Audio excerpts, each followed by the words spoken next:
Bonjour à toutes et à tous et bienvenue dans ce nouveau grand podcast. Vous êtes sur R2M, la radio qui partage des ondes positives. Nous vous retrouvons aujourd'hui pour le dernier grand podcast de l'année 2024. Cette dernière étant passée à une vitesse folle. Décembre, c'est le mois des fêtes, de Noël, des cadeaux et des chocolats. Mais c'est aussi le temps des rhumes, comme vous pourrez l'entendre dans ce podcast. Bon alors, comme d'habitude, nous nous efforcerons de vous informer toujours plus et toujours mieux. Le grand podcast est votre dose mensuelle d'actualité diversifiée, que ça soit sur le plan des sujets et sur le niveau d'analyse. Alors, toute l'équipe est présente aujourd'hui, à nos côtés Noah, Salut, Léonie, Salut. Nathan, Salut. Para, Salut. et moi-même Marine, votre présentatrice. Nous commencerons avec l'actualité internationale présentée par Noah, qui nous parlera d'un concours culinaire étonnant, mais pour autant intéressant. Puis Farah fera le point sur la situation de crise météorologique en Espagne et la gestion de celle-ci. Léonie abordera ensuite le sujet des violences sexistes et sexuelles en France, en bilan pour 2024. Enfin, nous finirons avec Nathan pour une actualité bordelaise au cœur de nombreux débats, l'armement de la police municipale. Bon, plus de blabla et rentrons dans le vif du sujet.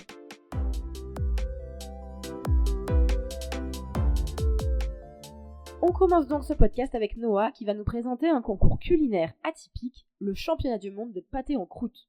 Effectivement Marine, et le 2 décembre 2024, à Lyon, a lieu la finale du championnat du monde de pâté croûte. C'est-à-dire que 15 candidats feront goûter leur pâté en croûte et un seul d'entre eux sera champion du monde. Le suspense est donc à son comble. Comment ces 15 participants ont-ils été sélectionnés, Noah ? En gros, le concours sélectionne 20 candidats de notre région, c'est-à-dire France, Benelux et Suisse, qui ensuite s'affronteront et seulement 7 iront à la finale où ils affronteront aussi 8 candidats d'autres régions du monde déjà sélectionnés au préalable. Cette année, parmi ces 8 candidats, 2 viennent d'Asie, 1 de Royaume-Uni, 1 d'Amérique du Sud, 1 d'Amérique du Nord et 1 de Monaco, ainsi que 2 femmes, une du Danemark et une de Suède. D'ailleurs, je suis obligé de le souligner, le candidat d'Amérique du Nord porte le même nom que le metteur en scène des cérémonies des JO 2024, Thomas Joly. Et pour le concours, tous ces candidats seront jugés par un jury présidé par le chef des cuisines de l'Élysée, rien que ça. Que peux-tu nous dire sur ce concours de pâté en croûte ? Eh bien, ce concours existe depuis 2009 et il a été créé par la confrérie du pâté en croûte. Alors, aucun commentaire sur le nom et la passion très spécifique. Au niveau des gagnants, c'est la France qui s'en sort le mieux, parce que le premier gagnant, c'était un Français, Florian Auriol, et le dernier, c'est aussi un Français, Frédéric Le Guen-Geoffroy. Et je vous pose la question alors, quelle autre nation nous donne du fil à retordre pendant cette compétition à votre avis ? La Suisse, en vrai, pourquoi pas? Moi, je pense que c'est le Japon. Alors, pour une fois, j'avais vraiment fait attention à supprimer la réponse. Et t'as quand même tapé dans le mille, Léonie, c'est le Japon, qui a déjà remporté 5 éditions sur les 14. Mais c'est bien surprenant. Mais rassure-moi, Noah, c'est bien le seul concours où ils peuvent nous battre. Et bah, malheureusement, Marine, je vais te faire peur, mais ce n'est pas que sur le pâté en croûte que le Japon nous grignote du terrain, mais aussi dans plein d'autres concours culinaires, comme celui du pain. Et alors, vous allez vous demander, c'est quoi l'intérêt du Japon de nous battre à ces concours très spécifiques ? À part le fait, bien sûr, que j'en parle dans cette chronique, ce qui est un énorme coup de pub pour un pays quand même qu'on connaît pas trop. Ce genre de concours, c'est aussi très important pour montrer la grandeur d'un pays. Et depuis quand ça existe, ce genre de concours international? Il est admis que le premier concours culinaire international qui a vraiment fonctionné, c'est celui qui a été créé en 1987 par Paul Bocuse, que vous connaissez. Il s'agit du concours mondial de la cuisine, il porte assez bien son nom. Tous les 2 ans, 24 chefs de 24 pays s'affrontent devant un public en cuisinant un plat donné et un seul sera gagnant. Bon, ça reste un concours très occidental. Le podium des gagnants depuis le début du concours, c'est en 3e position le Danemark, en 2e position la Norvège et en 1re position, c'est de loin la France, et pas n'importe laquelle, la France du président Chirac. Et je dis ça parce qu'on a 8 Bocuse d'Or, dont 3 obtenus sous la présidence de Jacques Chirac. Alors je disais donc que c'est un concours occidental, mais au sein du concours, il y a des sélections locales pour qu'il y ait une plus grande diversité de pays à la grande finale à Lyon, avec par exemple le Bocuse d'Or Americas, qui sélectionne des candidats de l'Amérique, ou encore le Bocuse d'Or Asia-Pacifique, la même chose, mais en Asie. Mais il existe aussi plein d'autres concours, comme la Coupe du Monde de pâtisserie, ou encore le Championnat du monde de pizza. D'ailleurs, petite anecdote, c'est nous les tenants en titre de ces 2 concours, avec Nina Métayer en pâtisserie et Jean-François Giroldi comme pizzaiolo. Et ce qu'il faut souligner, c'est que ce genre de concours sont pour les pays les clés de la gastrodiplomatie. Qu'est-ce que ça signifie, la gastrodiplomatie ? En fait, la gastrodiplomatie, c'est 2 dimensions à la fois. La première dimension, c'est celle de faire de la diplomatie avec la gastronomie, comme le faisait Talleyrand avec ses grands banquets, pour amadouer les autres diplomates. C'est aussi ce qu'on fait lors de repas diplomatiques entre 2 présidents. Par exemple, vous avez peut-être entendu parler de la controverse quand Emmanuel Macron a reçu Xi Jinping dans les Pyrénées ce début d'année. Pendant le repas, le dessert avait changé. Le russe, pâtisserie locale, avait été remplacé par une tarte myrtille. Ici, la gastrodiplomatie résidait d'abord dans le repas et dans sa mise en œuvre, pas d'allusion à la Russie, même dans le dessert, pour éviter les conflits. Et la deuxième dimension, c'est celle de la grandeur dont nous avons déjà parlé, parce que ces concours et les repas sont un moyen de montrer son ascendance, sa puissance culturelle. Le fait que le Japon réussisse à nous battre dans ces concours de spécialités pourtant historiquement françaises comme le pâté en croûte, c'est un coup très fort pour eux. Ils s'approprient une autre gastronomie en la rendant leur et montrent surtout l'étendue de leurs capacités. Ils ne sont pas limités, bien au contraire, c'est ce qu'on appelle le soft power, la puissance, ici culturelle, mais aussi persuasive d'un pays. Et pour finir, ce qui me surprend le plus, c'est que quelque chose d'aussi trivial que du pâté en croûte ait son propre concours international. Comme quoi, une Coupe du Monde de la bouillabaisse, c'est pas une si mauvaise idée. Merci Nora. En effet, peut-être qu'on devrait l'organiser, ça aurait un succès fou.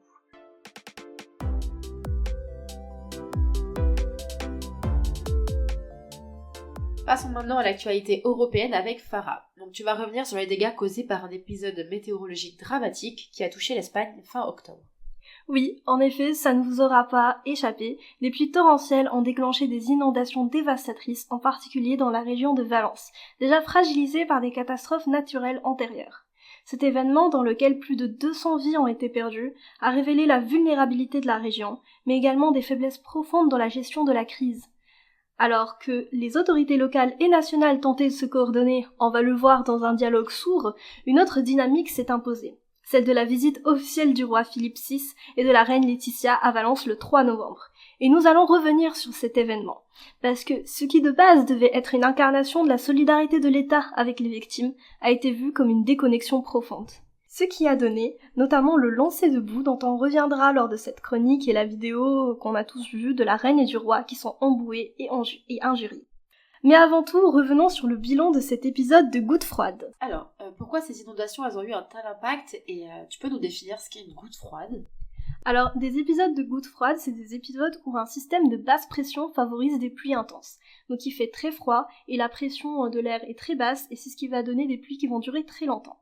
La région méditerranéenne espagnole est souvent sujette à la goutte froide, notamment en automne. Donc c'est pas quelque chose de nouveau. Mais cette goutte froide qui est survenue en fin octobre-novembre a dévasté des dizaines de villages, particulièrement dans les régions agricoles autour de Valence. Des milliers de personnes ont perdu leur logement, des terres agricoles ont été anéanties, et c'est la base de l'économie locale. Cet épisode, il peut nous rappeler des catastrophes passées, telles que celles de 57 ou 82, où les inondations caractéristiques de cette goutte froide ont eu un impact similaire. Pourtant, l'ampleur des dégâts est inédite. Petit rappel d'un bilan un peu actualisé, on est tout de même sur 200 morts, 70 personnes qui sont encore recherchées et 20 000 personnes déplacées. La gestion de la crise par les autorités locales espagnoles a donc très vite été critiquée, notamment pour sa lenteur à réagir. Et ça se comprend de par la nouveauté de l'impact qu'a eu cette goutte froide. Et pourquoi les autorités n'ont-elles pas anticipé de manière plus efficace cette catastrophe ? Cette gestion a été perçue comme trop éloignée des besoins immédiats des victimes. C'est justement ces questions-là qui ont pris de l'ampleur après la visite des membres de la famille royale et qui a mené à cet incident. En fait, la lenteur est un constat qu'il est possible d'expliquer avec des tensions plus importantes en Espagne, notamment la gestion des gouvernements des communautés autonomes versus la gestion centrale de Madrid. Si la région de Valence a l'habitude d'être gouvernée par des responsables du Parti populaire, le PP, donc un parti de droite traditionnel, elle a cependant vu ses relations avec Madrid se tordre au fil des années et se tordre aussi du coup. Le manque de communication est bien marqué par cet incident.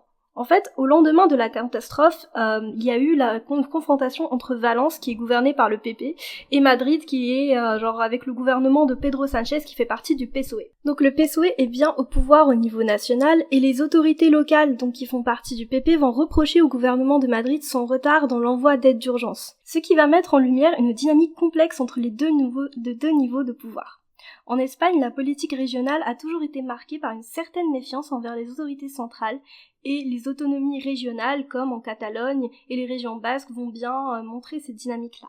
Ici, la situation à Valence a pris une tournure particulièrement conflictuelle où le PP a exploité la gestion de la crise pour souligner les faiblesses du PSOE de Sánchez. Et donc d'une stratégie, on va passer à de la manipulation politique. Les autorités locales n'auraient pas été consultées avant l'annonce du plan à hauteur de plusieurs milliards d'euros sur l'application locale. Pourtant, le gouvernement de Valence, lui aussi, il est critiqué pour le temps qu'il a pris afin de lancer l'alerte au niveau local, alors que la catastrophe était connue. Et les secours locaux ont eux aussi mis du temps à arriver. C'est donc une partie de ping-pong de responsabilité politique face à une catastrophe qui, elle, est mal gérée. Et donc c'est dans ce contexte que la visite royale a suscité autant de mécontentement au final, qui a donné des lancers de boue, des insultes et de la non-communication. Tout à fait. Alors que Philippe VI et Laetitia se sont rendus à Valence, l'intention était claire, apporter un soutien symbolique aux victimes et témoigner de la solidarité de l'État face à ces stratégies, avoir un dialogue avec la population. Pourtant, au lieu de renforcer ce lien entre la population et les institutions, et notamment l'institution de la royauté, cette visite a exacerbé les fractures politiques et sociales. En effet, au moment où le roi et la reine arrivaient à Valence, et donc notamment à Paiporta, une partie de la population ne voyait pas en la monarchie un symbole d'unité nationale, mais un acteur à distance des réalités locales. La famille royale, traditionnellement perçue comme une entité apolitique et rassemblante, a été confrontée à une réaction particulièrement forte de rejet. Donc peu importe les gouvernements qui sont mis en place, la royauté fait la continuité. Les habitants de la région ont accueilli les membres de la famille royale par des jets de boue, une forme de protestation symbolique. Et quand le roi Philippe VI a essayé de maintenir le dialogue, la population criait « Donde es Pedro Sánchez » où est Pedro Sánchez pour dénoncer le fait qu'ils percevaient comme une réponse trop lente et insuffisante aux besoins urgents des victimes et que donc la royauté avait moins sa place que Pedro Sánchez sur les lieux. Donc que faut-il en penser ? Ce geste, bien que frappant, ne reflétait cependant qu'une partie de la colère qui avait émergé en réponse face à la crise. À ce moment-là, des questions plus profondes se posaient. Et donc, dans un geste plus que contre le roi ou la reine, il s'agissait d'une colère contre toutes les institutions, que ce soit la royauté, le gouvernement local ou le gouvernement de Madrid. Est-ce qu'on peut encore considérer la monarchie comme un facteur d'unité nationale ? Et en fait, quel est le rôle aujourd'hui pour la monarchie d'Espagne ? En fin de compte, cet événement soulève des questions importantes sur l'avenir de la monarchie en Espagne, mais en même temps ça reste beaucoup à nuancer. Si elle reste un symbole d'unité ou de continuité, il semble que ce rôle soit de plus en plus mis à l'épreuve par les réalités politiques du pays. Les critiques envers le gouvernement et la royauté ont remis en cause leur capacité à répondre aux attentes d'une société profondément marquée par des crises, qu'elles soient économiques, sociales, politiques ou la météorologique. Le rôle de la monarchie a déjà été contesté dans certains cercles, ce qui, au final, avec les soucis de corruption, etc., qui avaient émergé dans les années 2008 ou encore dans les années 2014, et on peut se retrouver redéfini dans un contexte où la population exige une plus grande proximité et réactivité de la part des dirigeants. Mais du coup, récemment, le 19 novembre, il y a eu le retour de Philippe VI et de Laetitia à Valence, quelques jours après l'épisode de la boue, et donc ça répare un peu l'image royale, et pour un peu souligner l'engagement de l'État envers la reconstruction de la région, même si la première interaction a été un peu plus violente. Néanmoins, l'impact de ces visites reste ambigu. Si elles ont permis de réaffirmer la solidarité de l'État, notamment après les épisodes du 3 novembre, elles n'ont pas apaisé les tensions, et n'ont pas forcément permis de rétablir la confiance entre les citoyens et leurs représentants politiques. C'est-à-dire que même si Laetitia a la photo avec une petite fille qui est assise sur ses genoux à Valence, l'émotion affichée par la monarchie, elle a juste une portée symbolique. Elle ne fait que souligner les tensions qui sont persistantes et, à mon sens, des fractures qui sont entre les différents niveaux du pouvoir aussi. Merci Farah pour cette actualité et nous allons maintenant passer à la chronique nationale avec Léonie qui va revenir sur un thème qu'on n'aborde jamais assez, la violence sexiste et sexuelle en France.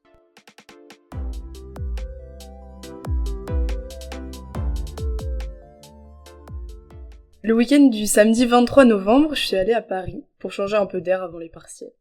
Par un concours de circonstances, je me suis retrouvée au beau milieu de la Bastille, samedi à 17h, au point d'arrivée de la manifestation contre les violences sexistes et sexuelles et toutes les violences de genre organisée par le collectif Nous Toutes. Quelle meilleure occasion pour profiter de l'ambiance militante, pour chanter et danser le féminisme. Quand il a fallu réfléchir au dernier grand podcast de l'année, c'était alors une parfaite occasion pour faire un petit état des lieux des VSS cette année en France. Bon, je préviens d'avance, c'est pas forcément le sujet le plus joyeux, mais il reste quand même à voir le positif. Bon, déjà, 2024, c'est l'année de deux affaires très importantes qui font ressortir des biais centraux de nos sociétés contemporaines occidentales principalement. C'est l'année de Gisèle Pelicot et d'un procès qui marque l'histoire de France. Ce qu'on a facilement renommé l'affaire Pelicot ou le procès des viols de Mazan, c'est avant tout l'histoire d'une femme, Gisèle, violée par son mari et 50 autres inconnus pendant plus de 10 ans et sous la prise d'antalgiques à son insu. C'est alors le procès de ces hommes, âgés de 26 à 74 ans, mais c'est aussi le procès d'une société. Un procès ouvert au public, rythmé par les mots meurtris, mais puissants de Gisèle Pelicot, puisque pour les emprunter, il faut faire changer la honte de camp. Gisèle d'ailleurs, comme Halimi, devient un prénom de femme forte, un prénom estampillé de grands procès de l'histoire, et peut-être l'un des prénoms de la lutte féministe. 2024, C'est aussi, d'autre part, l'année des accusations de grande ampleur envers l'abbé Pierre. Est-ce que tu peux nous rappeler ce qui s'est passé ? Bien sûr, donc fondateur du mouvement Emmaüs en 1949, Henri Grouès, l'abbé Pierre, est le visage de la lutte contre la pauvreté, mais aussi le visage de l'inclusion et de la solidarité. Depuis juillet, on sait aussi qu'il était un agresseur sexuel, ayant attouché de nombreuses femmes entre les années 50 et les années 2000. La fin du mythe, donc. La fin de l'idée d'une société des grands hommes, ceux qui sont immuables et intouchables. C'est aussi un nouveau scandale au sein de l'Église catholique. Le pape François a reconnu en septembre que les institutions cléricales étaient au courant, au moins depuis la mort de l'abbé Pierre en 2007, si ce n'est avant. Cette histoire est aussi l'occasion de soulever quelques avancées, pas révolutionnaires j'en conviens, mais notables de notre société. De fait, l'association Emmaüs et la fondation Abbé Pierre ont immédiatement réagi aux accusations, les condamnant et soutenant les victimes. Cette deuxième, donc la fondation Abbé Pierre, a d'ailleurs annoncé vouloir changer de nom pour placer le combat au centre de leur fondation. 2024, c'est aussi quelques chiffres frappants et plutôt déprimants. Entre le 21 novembre 2023 et le 21 novembre 2024, la plateforme Jasmine a recensé 3110 signalements de violence envers les travailleurs et travailleuses du sexe. Cela équivaut à 8,5 faits de violence par jour, dont 18,5% sont signalés comme très dangereuses. Cette année, on a également appris qu'au moins 7 travailleuses du sexe migrantes, dont 2 femmes transgenres, ont perdu la vie à la suite d'agressions liées à leur activité en France. Aussi, selon un rapport au gouvernement sur les VSS sous relation d'autorité ou de pouvoir datant de septembre dernier, 1,4 million de femmes a déclaré avoir subi des violences sexuelles hors cadre familial pendant l'année 2021. Il apparaît que l'immense majorité d'entre elles ne portent pas plainte.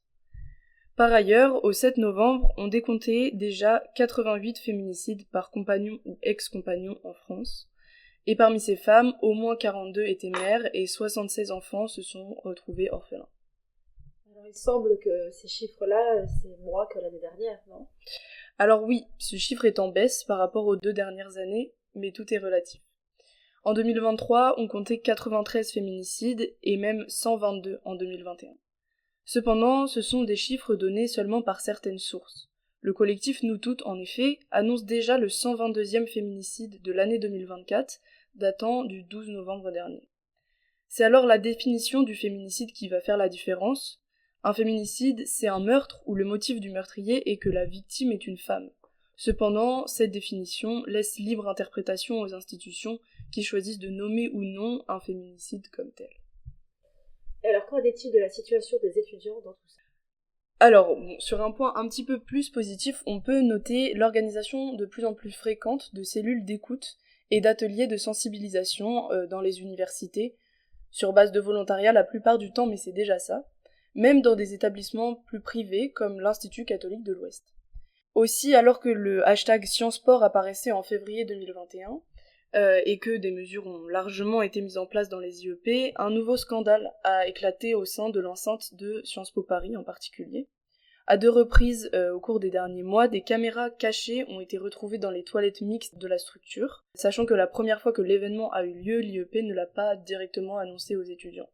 Et sur un point, encore une fois, un petit peu plus positif, on peut soulever l'initiative de l'université Paris-Saclay, qui a mis en place une semaine de lutte contre les VSS, du 25 au 29 novembre, à l'occasion de la journée mondiale de lutte contre les VSS.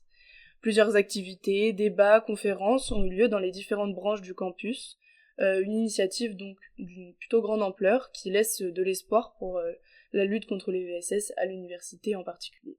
Bon, pour finir, parce qu'il n'y aura jamais assez de monde dans la rue, parce qu'il y aura toujours trop de violence envers les femmes et les minorités de genre, et parce que le combat se doit de continuer, la lutte continue, ça c'est sûr, et à toutes les échelles, et dans toutes les couches de la société. Et on y sera.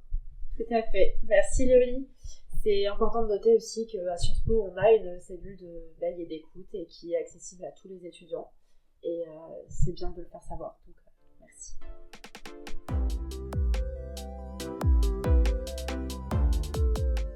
Alors Nathan, tu as choisi de nous parler aujourd'hui d'une grande actu locale qui a bouleversé le monde politico-médiatico-économique et qui a fait l'ouverture de plusieurs JT nationaux et qui concerne pourtant uniquement les habitants de Bordeaux. Exactement. J'ai choisi de vous parler de l'armement de la police municipale bordelaise, mais juste avant, on va s'arrêter un petit instant, car je me suis intéressé aux affiches installées sur le devant de l'hôtel de ville. Je ne sais pas si vous les avez vues, mais elles dénoncent la réduction des dotations de l'État dirigées vers la mairie de Bordeaux. Ainsi, je suis parti squatter la place Péberlan pour tendre mon magnifique téléphone et avoir l'avis des Bordelaises et des Bordelais. Et c'est comme ça que je me suis retrouvé avec Martine. Est-ce que je pourrais vous poser quelques petites questions? Je suis étudiant, je travaille dans une radio locale bordelaise. Oui, allez-y. Alors, aujourd'hui, on fait un sujet sur la police municipale et notamment ces affiches qui sont présentes, je ne sais pas si vous l'avez remarqué, sur l'hôtel de ville. Alors tous les deux, on s'est intéressé à ce qu'il y avait écrit sur ces pancartes installées par le maire de Bordeaux, Pierre Urmic. Je vous les lis d'abord. L'État ampute le budget municipal de Bordeaux de 16,5 millions d'euros. On les prend où? Vous préférez priver tous les élèves de cantine à Bordeaux ou supprimer la police municipale? Comme elle me paraissait fortement sympathique, cette personne, je me suis permis de lui demander son avis. Alors vous en pensez quoi de cette campagne d'affichage? Est-ce que c'est quelque chose qu'un maire a le droit ou le devoir de faire? Ça, je ne sais pas si le droit, je ne connais pas suffisamment le droit. Personnellement, je suis d'accord avec ce qu'il y a sur les affiches, donc c'est une chose. Alors les mettre au fronton d'hôtel de ville, je suis un peu plus réservée là-dessus. Voilà. Et pourquoi ça? Parce que je trouve que c'est pas... il me semble qu'un bâtiment municipal, ça doit être assez neutre. Donc il n'y a pas de raison d'afficher des prises de position comme ça. Et ça représente l'État quelque part aussi. Donc quelque part, c'est un peu... Même si je suis d'accord avec ce qui est écrit dessus. Mais peut-être qu'il aurait fallu les mettre ailleurs. Voilà. Et bien justement, c'est le sujet de notre chronique aujourd'hui, puisque, vous le savez peut-être pas, mais le préfet de Gironde a demandé de les retirer, ces affiches, et que, selon la loi, accrocher des affiches ou des banderoles politiques sur un édifice abritant un service public est illégal, car les services publics sont soumis à la neutralité. Oui, c'est une sorte, oui. Voilà, exactement. Et est-ce que vous trouvez pas quand même ça un peu démagogique, de proposer et surtout de mettre ce dilemme-là en évidence, parce que c'est quand même super simple de dire je supprime la cantine. Bien sûr, mais il faut bien attirer l'attention des gens quand même quelque part. Donc les moyens sont... Voilà, exactement. Même si c'est très démagogique, effectivement, ça attire l'attention et ça oblige les gens à penser un petit peu plus, quoi. D'accord. C'est juste une accroche quelque part, donc c'est pas moi ça me gêne pas tellement ça. D'accord, très bien. Et pour finir, vous aurez choisi quoi entre les deux propositions? Ah, j'aurais pas choisi. Vous aurez pas choisi? Non, il n'y a pas de raison. C'est pas... voilà, non, il n'y a aucune raison. Ok, très bien. Mais merci beaucoup. En vous souhaitant une bonne journée. Merci, au revoir.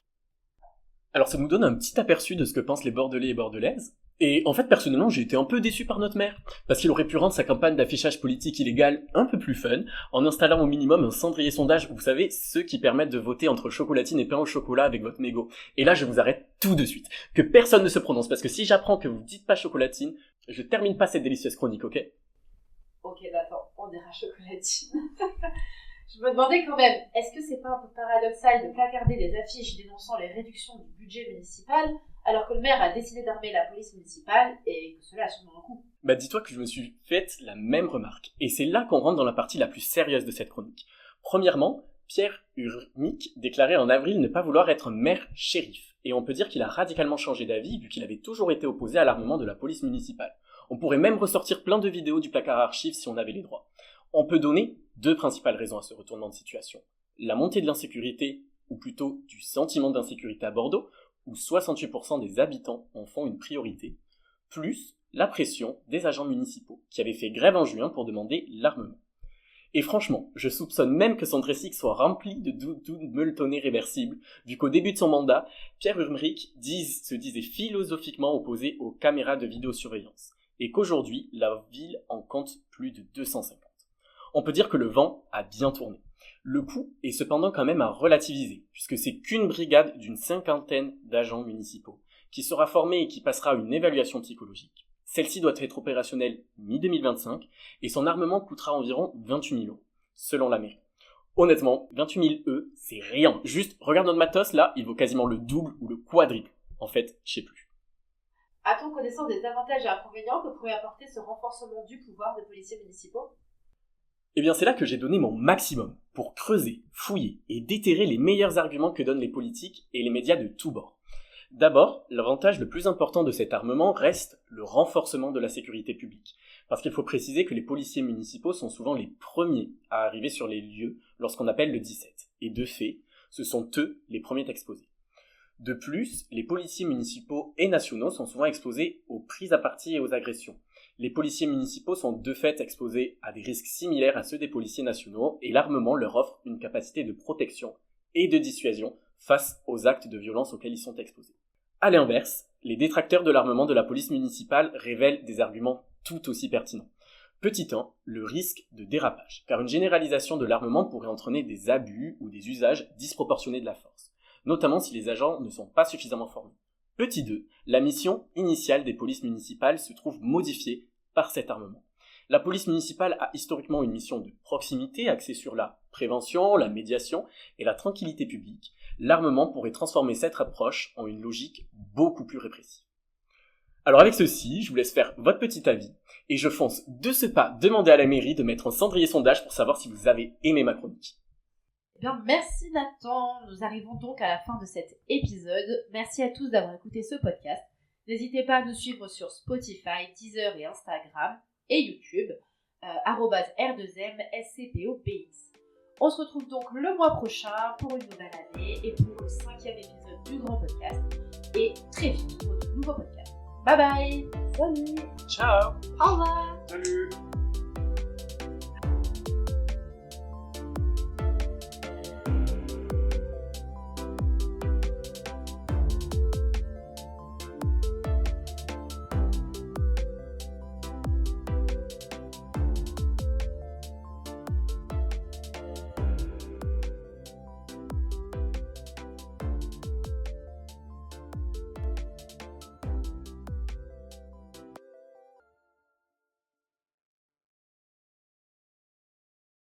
R2M, partageons des ondes positives.